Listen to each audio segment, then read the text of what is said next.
All right, for more on this, we're now being joined live by Joanna LeBlanc. She is a national security law analyst and U.S. foreign relations expert. Thank you so much for joining us on World DNA. Thank you so much for having me. Now, let's just get right into it. Of course, first we saw the tariffs pause. Now we're seeing an extension. Do you think this extension to a certain degree might reflect some sort of a desperation to get the deals that the United States requires?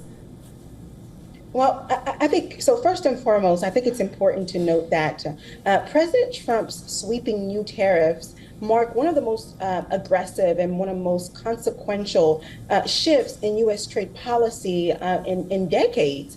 And there is a lot at stake, right? Which some of it aims to protect the American people, the American consumers, the American industries. But at the same time, it risks ripple effects across global markets and certainly Main Street, Wall Street alike. But I think in terms of the extension that has been provided, I think it's an opportunity for countries to come to the table and to negotiate with Mr. Trump. And many of these tariffs that have been imposed as a way to renegotiate trade terms with nations around the world. Johanna, April is when the tariffs were announced, May, June, and now July also. Now we're waiting till August. Till now, it's only UK and Vietnam which have come around. And UK, as one understands, is a very close partner of the US already. So it's essentially just Vietnam. Do you feel there's a message there that nations are sending to the US which it should acknowledge now, or do you feel it otherwise? No, I think that's very possible. You know, we live in a multipolar world, right? It's not, the world is not the way it was, maybe 60 or 80 years ago. More and more countries are interconnected, and more countries are working together in terms of trade and investments.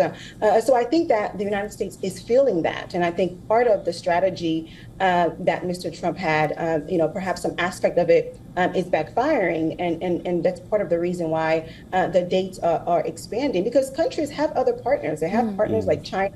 They have other partners around the world to work with.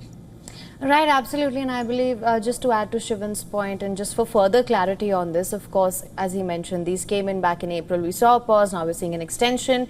Do you think it's just logistical challenges and delays that we're seeing right now, or are we going to see more deals in the future? Because one may argue that if they haven't happened till now, are they really likely to come? Yeah, if they haven't happened in 3 months, we're left with 3 weeks till August now. So what do you feel?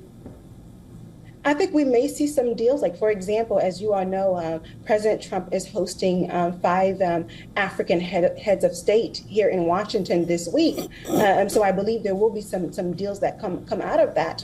But many of these countries and many of these continents have their own multilateral trade agreements that they also cannot undermine. Like, for example, when you look at the African continent, they have the African Continental Free Trade Area. So many of these countries cannot provide the United States zero tariffs and not provide zero tariffs for countries across the African continent. So it makes things a little bit more complicated in terms of reaching an actual trade agreement with the United States, especially when it comes to tariffs. Well, we're left with 3 weeks till that deadline, and then there's also a hint which has been left by the US president that if there is a proposal, he can think of a further extension. So we'll need to really wait and watch when these deals really come into place. That was Joanna LeBlanc joining us from Washington, D.C. Thanks so much, Joanna. Thank you so much for having me.